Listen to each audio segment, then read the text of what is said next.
The observatory, yes. I'm hoping April 19th is a Tuesday, if I'm thinking of that right. Is it a Tuesday? It'll hopefully be better weather. It'll hopefully be better weather. Better weather, yes.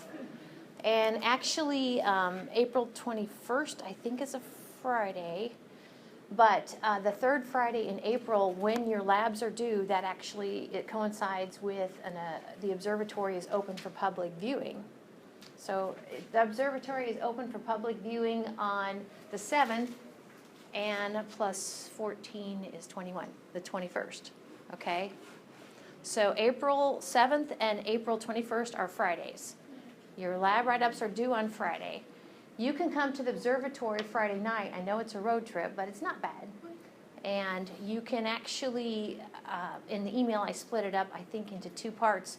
There's a meeting on the 21st at 7 p.m. If you come to the club meeting, you can actually earn credit for coming to the club meeting. I know, it's kind of exciting. And then after the club meeting, if skies are clear, then we'll open up the observatory, and you can get credit there. So, I don't know if that answers your question. Did you have a question? Yeah, the one that starts with a P, where is that? What town is that? The one that starts with a P? Oh, the Pleiades. Oh, what is that called? But yeah, that one is in, I would Google it. But it's like, you know where you go from Iowa City to Cedar Rapids? Okay, you take 380. Okay, so basically right before Cedar Rapids off of 380, you take a spur, and that will take you to that observatory. So I forgot about that opportunity. Yeah, we did too. We did too, because the camera's in Cedar Rapids. So, good question. There's a part with the speed changes, so you can't really tell your speed, like, where it switches up. I'm just like, whoops. Yeah. And I was like, my mom Congratulations, Cedar Rapids. Oh, I'm recording this. But anyway, you totally have it down pat to science. That's a good question. Any other questions? Okay. Here we go. The sun. Yes, and like Julia said, if you would please, where you see the red mark up there, pass through it and put 11 instead of 10. That would be great. Now, I really, as I was getting ready for today's slides, I was like, dang, that video said that. Oh, that video said that too. That video said that too. So if you haven't had a chance to watch the video, it's posted under Twitter. Okay, but I'm just going to zoom through a lot of these because I'm like, the video said that, right? Oh, my goodness. There's actually a way I can make it not do that. But one of the things, I'm like, what do I want you to know about the sun? Well, the video said that.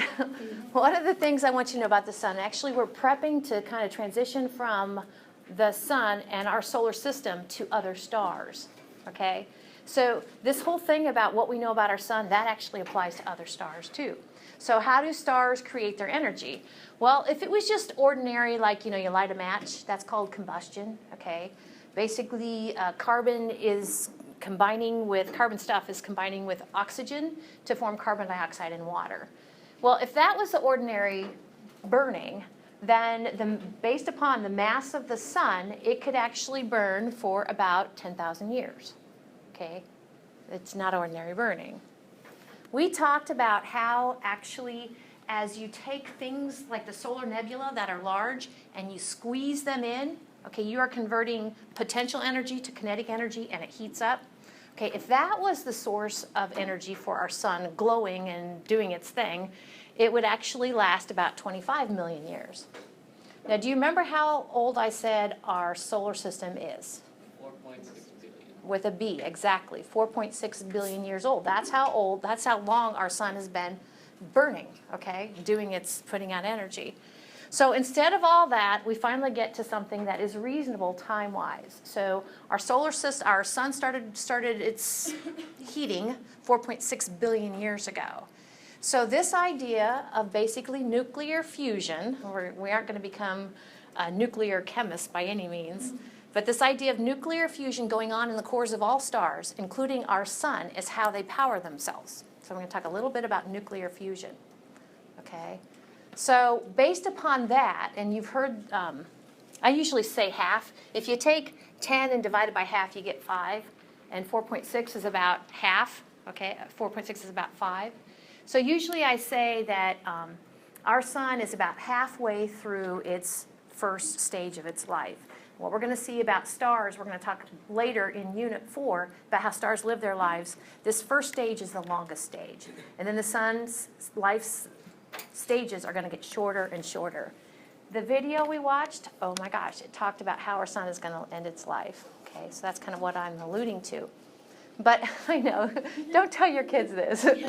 Okay, so we've been about 5 billion years into 10 billion years of doing what it's doing. It's a nice stable stage. Now, Einstein came up with this famous E is equal to mc squared. And I'll try not to get too diverted. Okay, but that's a famous Einstein thing. Of course, what does E stand for? Energy. Very good. Energy, okay, is equal to mc squared. Now, what does the variable c stand for in physical science? Constant light. Constant speed of light. This is the speed of light. Yep. Speed of light. And it's about 186,000, I think, kilometers per second. That's right. Or convert it to meters, because I think that's how they use it in this equation. 1.86 times 10 to the 6th meters per second. That's how fast it goes. It's pretty fast. Okay.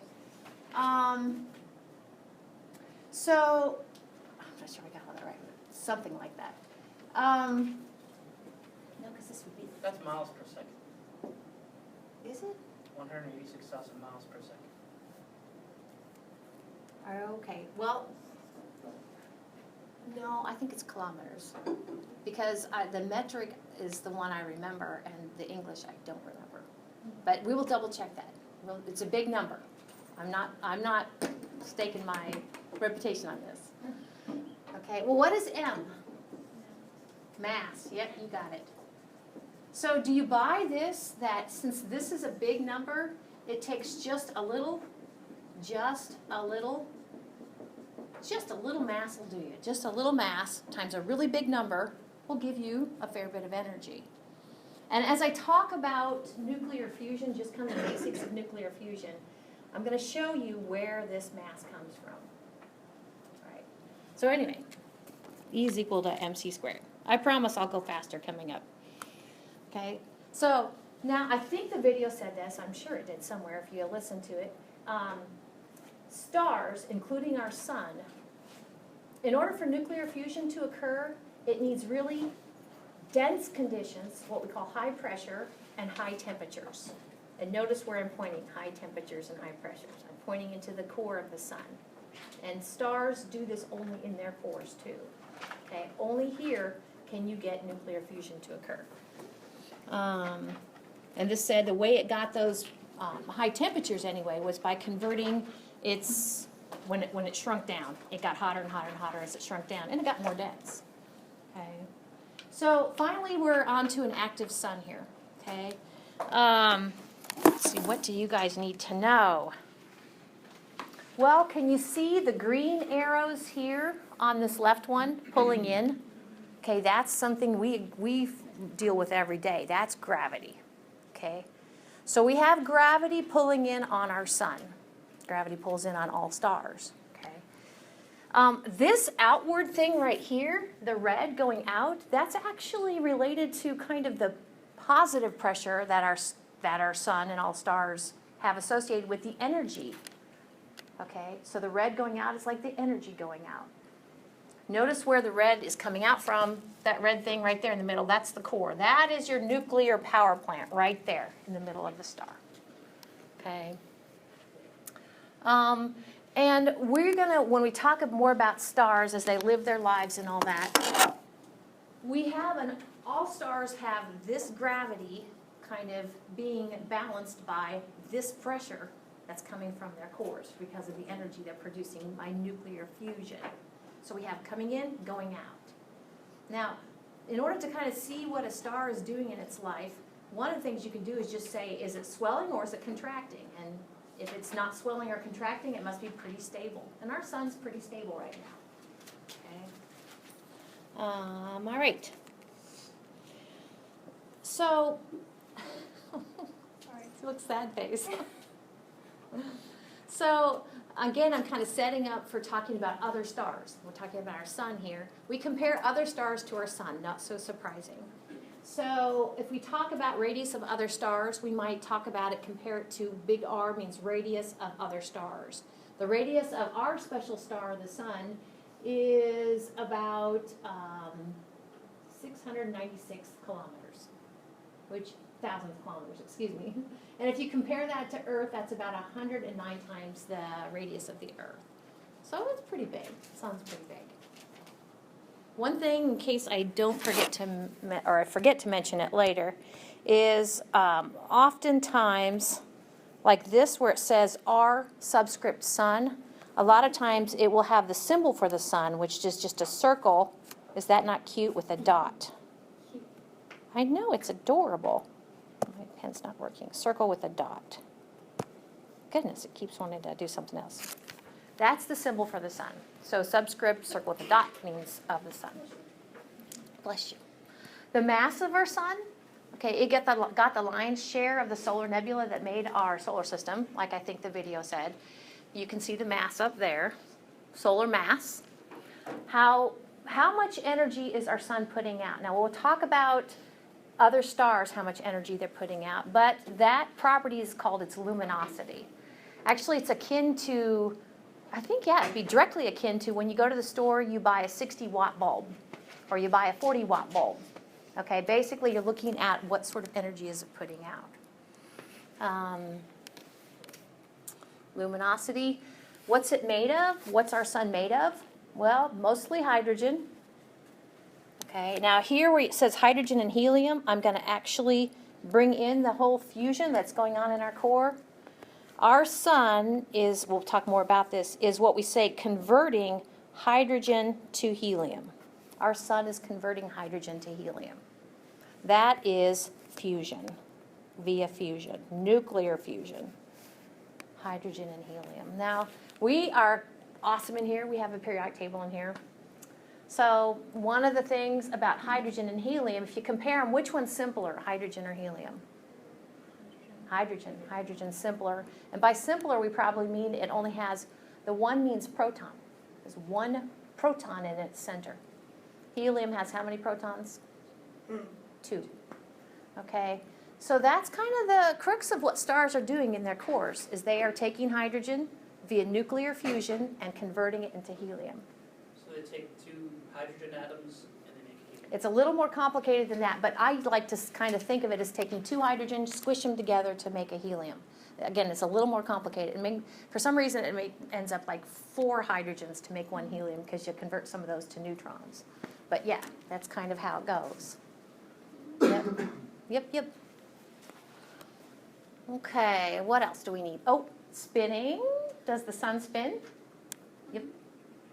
And the video talked about, do you remember in the video, where does it spin faster, at the poles or at the equator? At the equator. Oh, see, I wouldn't know until I looked at this. Yeah, at the equator. Very good, because this day's shorter. Yes, it spins faster at the equator. Yep, and slower at the poles. That's so crazy. Differential rotation, yeah. Because it's like, is it because there's like gooey stuff on the outside and it's not really solid, so it's okay that it spins in waves? I think so. Lindsay's asking, how does that work? Well, it's not a rigid object. Yeah, it's plasma, which is kind of this funky sort of 4th physical phase of matter. Yeah. So we're going to talk about how hot are other stars and how hot this star is. Now, this would be on its surface. We're like, how do you talk about the surface of the sun if it's not a solid? We'll kind of talk about that. We're going to call it the photosphere coming up. But how hot is it? Well, it runs about 5,800 Kelvin. Do you think it's hotter in the core than it is in the... Yeah, it's a lot hotter here. It is cooler up here. Yep. Core temperature, yeah, 15 million Kelvin. It has to be sufficiently hot to have nuclear fusion going on. Hot, high temperatures, high pressures. Okay. Again, we won't end up being nuclear engineers after this, but I like this slide. It's a busy slide, and the video, I think, did a good job talking about this. One of the things I'm going to hold you responsible for, and you do have a homework question related to this, is what are the layers of the sun? And hopefully you can kind of see out there, we have the core we've been talking about. This is kind of, I'm going to go up. So this is the center is called the core. Going out from the core, we have, well, I guess going in from the core, how's that? Going in from the core, we have the radiation zone. Is that right? Tracked. Final answer. From the core, after the core, going out, we have the radiation zone. After the radiation zone, we have the convection zone. Final answer. So this is going outwards. Is it okay if we just drew that picture? Yes, you can just draw this picture. Yep. Yep. Might want to draw on your little note card to bring with you next Friday, too. Okay? I posted a few things on Twitter just because I think it is so amazing. Actually, I'm going to wait for the random walk on the next slide. I think it's totally amazing. Okay, so before we get to that, what about, here's where, see where it says photosphere, corona, photosphere, chromosphere, and corona. Final answer. These three, these are going outward, okay, like that. Yeah, I did say that right, okay. Goodness gracious. I lost my thought. Oh, these are going outward, and these purple up here, I would call these the atmosphere. Atmosphere. Okay, and these kind of the what I call the core, the radiation zone, the convective zone, convection zone. I would call those the inner sun. Sorry, I'm not writing very well.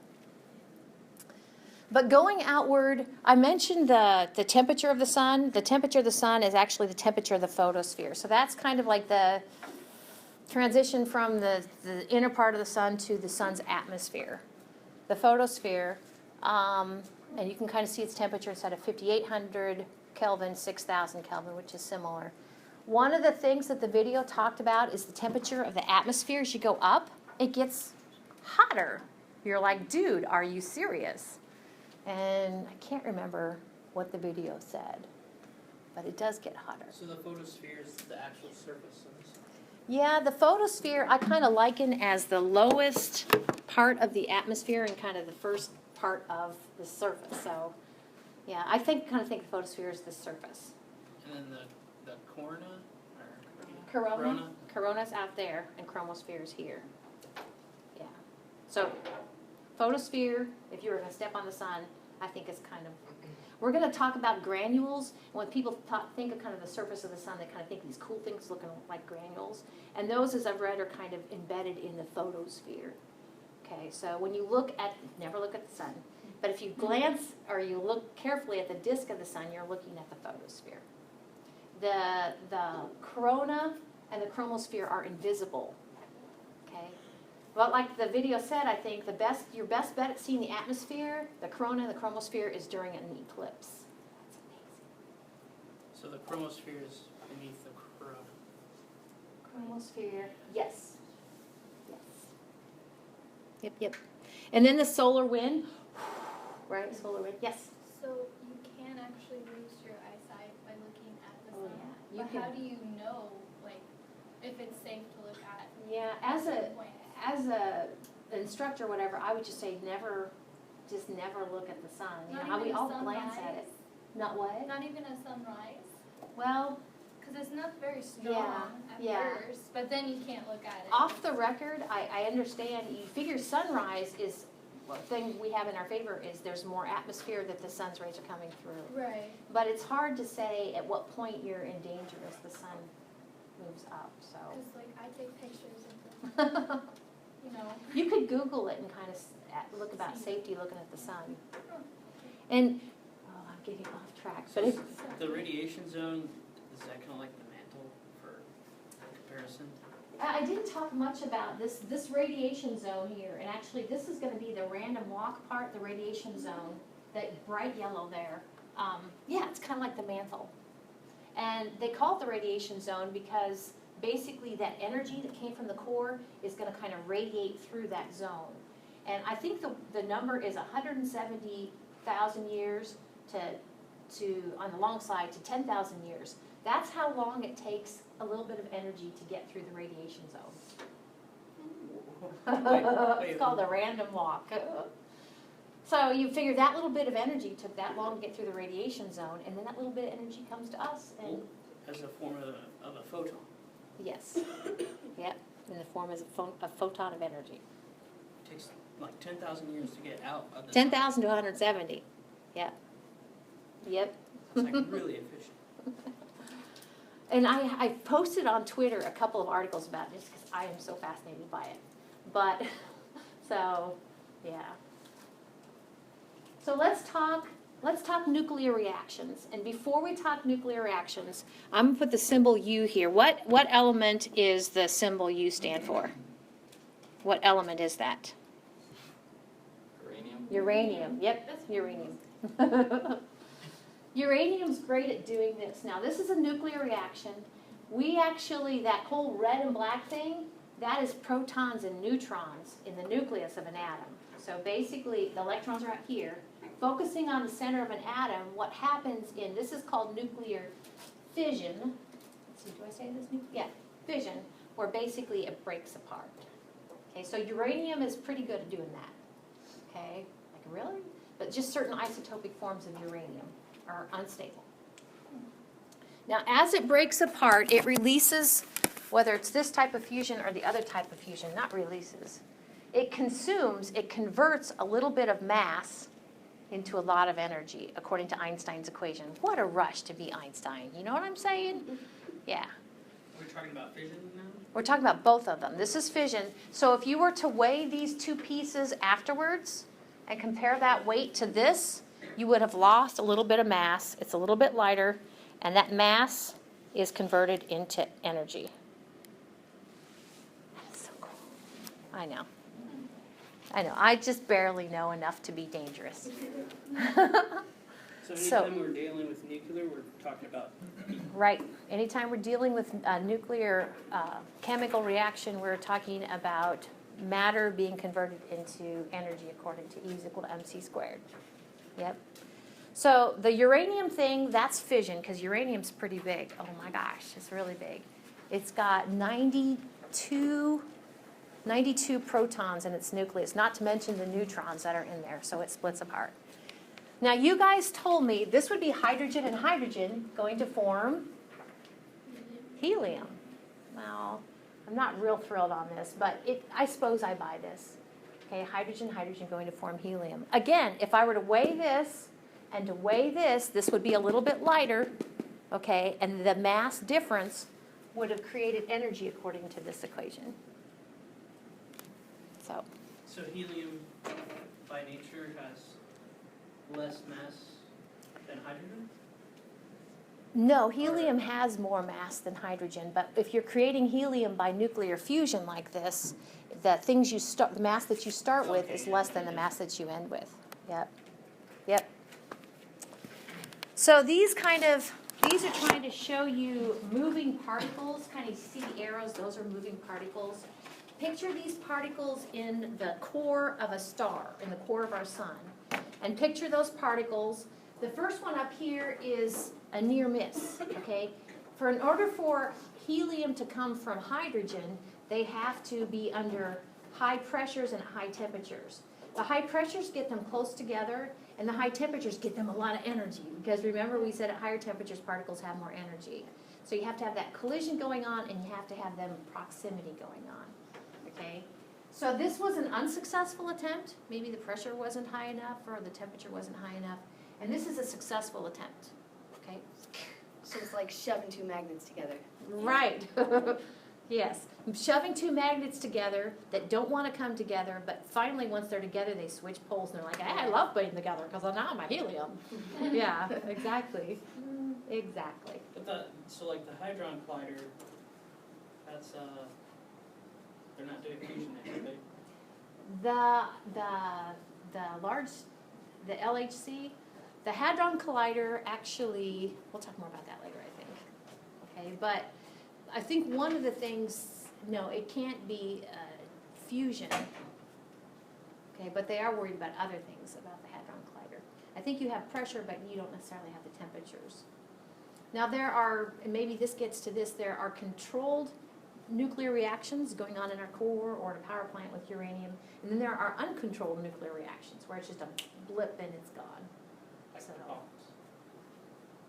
Yeah, like the bombs. I don't know, that might be more controlled. You know.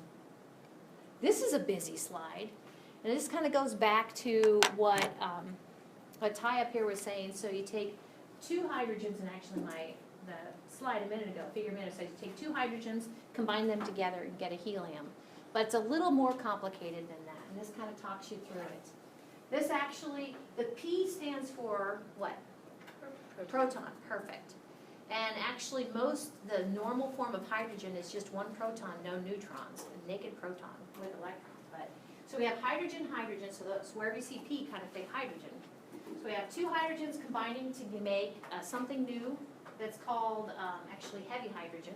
Okay, so we have this is deuterium, have a neutron in there now. And this one does it twice. And then you can see that another proton kind of joins in, and then we get this thing kind of formed, which is the two P's means that actually now we have helium. This is a version of helium, okay? And then it goes on to kind of these two collide, and they form this final thing over here. This final thing over here with two protons and two neutrons, that's normal helium. That is finally the normal helium over here. So I'm going to put HE there. Okay, and I'll put H over here. Okay. Now, the fact that you get two hydrogens released, okay, means that we actually kind of have this net thing, that final pink box over there. If you were to ask somebody what these three boxes add up, they would say it adds up to the pink box. What does that mean? It means you have 4 protons going in to form one helium. Notice we have some things coming out. I love squiggles. Squiggles, that's your energy. Okay, that's this. Okay, I think so. That's how I would think of it. Notice we have another couple of particles coming out. This is like your kind of your collider sort of thing going on. The other particles are positrons and neutrinos. If you want to circle neutrinos, actually I have a slide on that coming up here in a minute. Neutrinos. One of the things scientists are good about is they're like, dude, if this is really what happens, where are the neutrinos? And sometimes it's called where are the missing neutrinos? If this is really what's going on, and we can recreate this here, you know, we can't visit the core of the sun, okay, but we can recreate this phenomenon here on Earth. So where are the neutrinos? Didn't they officially detect those? Yes, but they are pretty elusive. Yeah, but yeah, I think we're in good shape with the missing neutrinos. Also, is that supposed to be 596 million tons or Let it go back here. Oh, okay. helium? Or Each second, 600 million tons of hydrogen are converted to,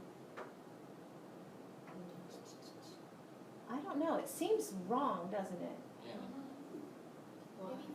Yeah, it seems like it should be that same million tons. Why should it though? Because doesn't it lose mass? Yeah. Yeah, but I don't think it would lose that much mass. But it takes 4, it wouldn't lose, because it wouldn't lose it by a factor of 6. Yeah. Yeah, I'll look into that. There's a second thing I need to look into, this one over here too.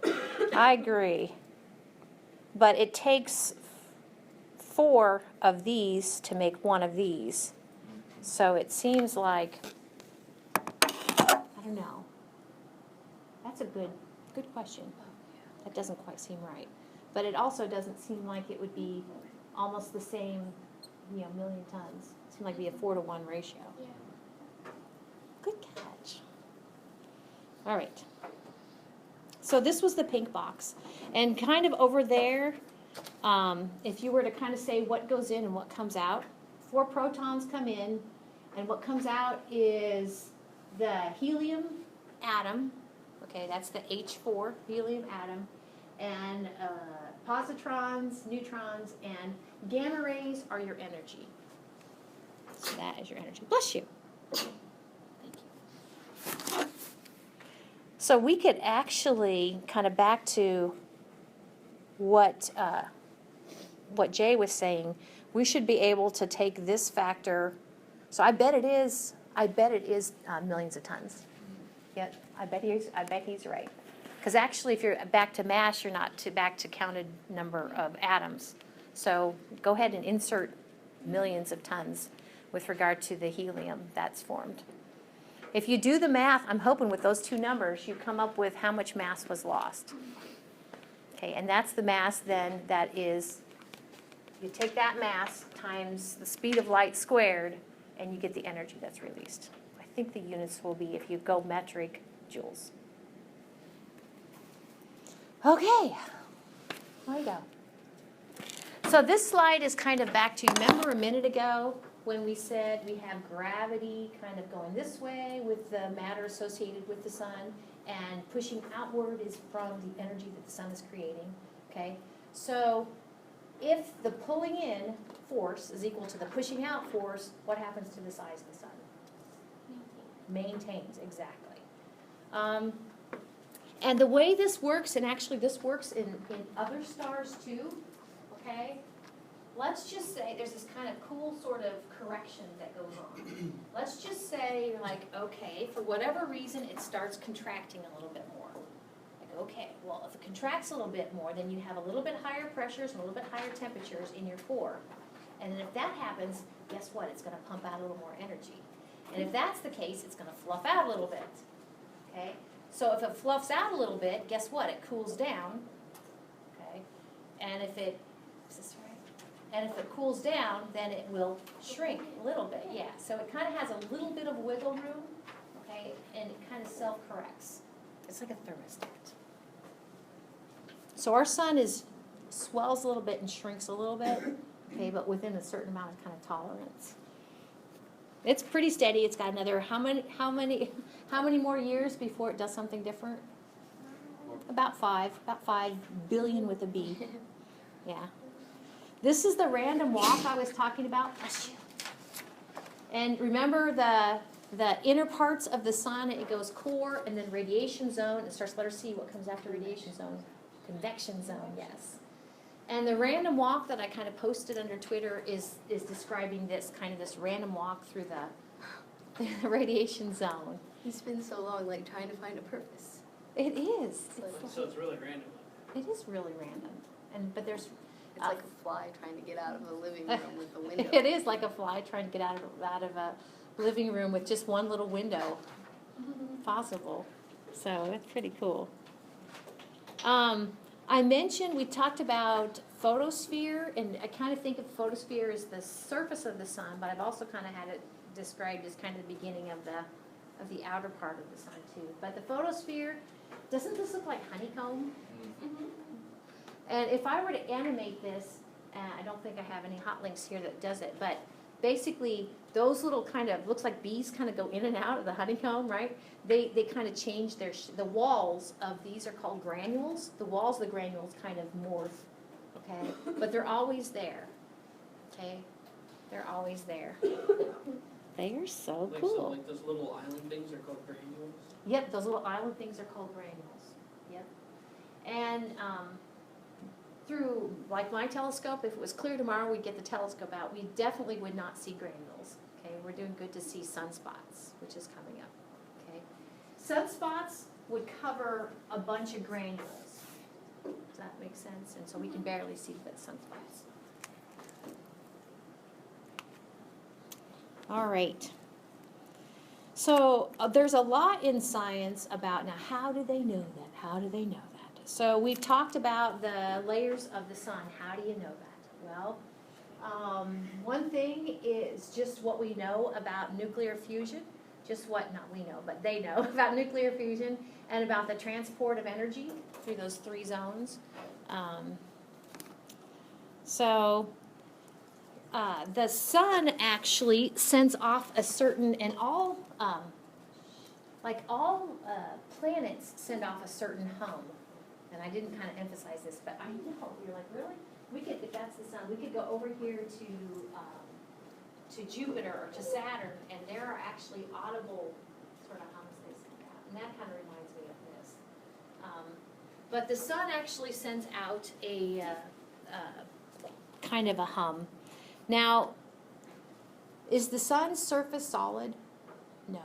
And so if it's kind of like Jell-O, well, it's more like something like more liquidy than Jell-O, it actually can wobble, okay? And so based upon the wobblings of the sun, they can understand what the sun's interior is like.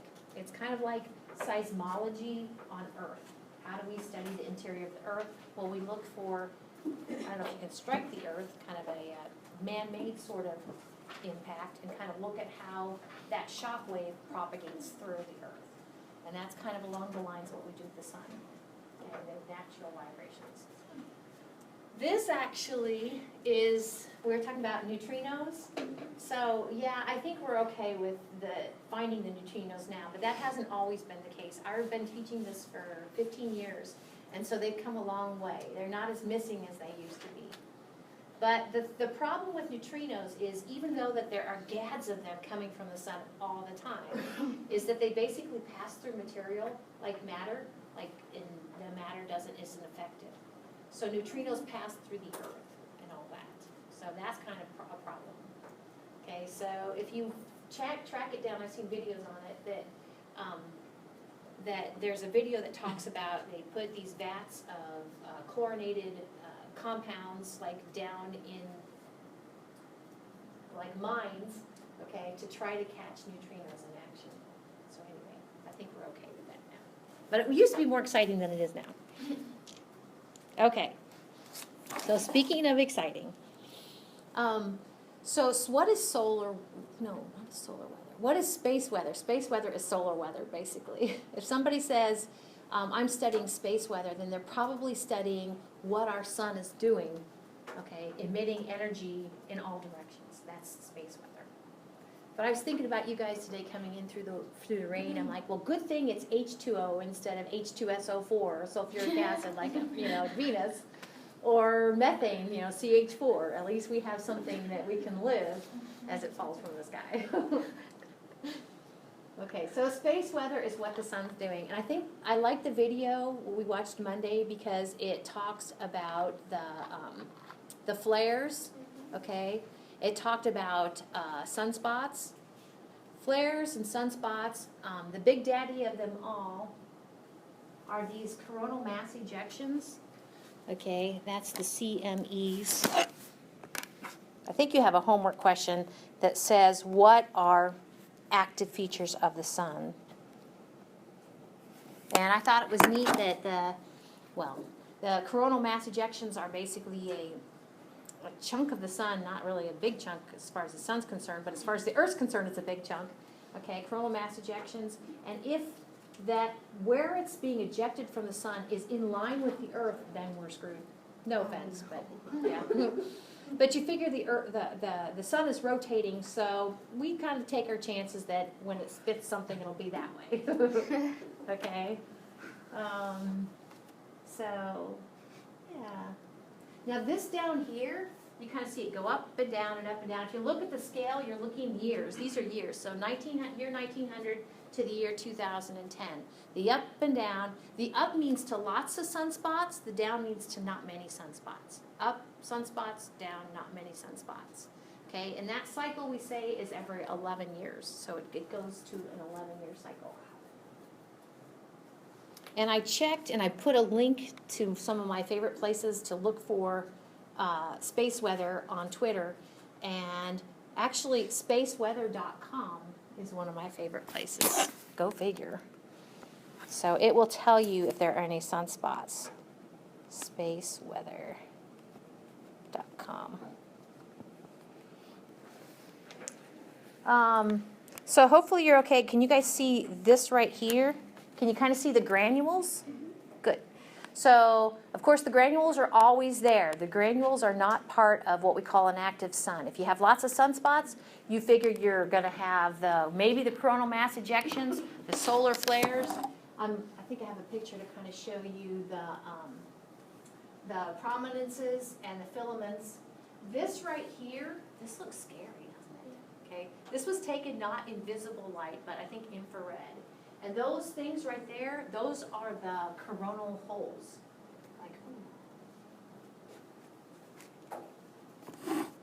All right, what else we got? This is the last slide? Okay. So I kind of of liken it to playing Twister. You know, if you're playing Twister, you take turns and you have to put your hand on the color that they say. You have to put your foot on the color that they say. And you end up being like all twisted up. What happens like if you get too twisted up? You fall. You fall. Exactly. And to me, that's kind of what happens with the sun and its magnetic field. You guys told me it goes faster at the equator and slower at the poles. And we've talked about magnetic fields before, and we're like, a planet's magnetic field, it comes out from a pole and it goes in a pole. That's a planet's magnetic field. But the sun's magnetic field is very strange indeed. It kind of, and I think the video talked about this, if this is a sunspot here, it kind of comes out and back in another sunspot, okay? And so it gets all twisted, and about every 11 years, it kind of resets. Now, I don't know if this video, or excuse me, this slide says it, but when it resets, I think this is right, the magnetic north and magnetic south, they switch, but they were. Are you serious?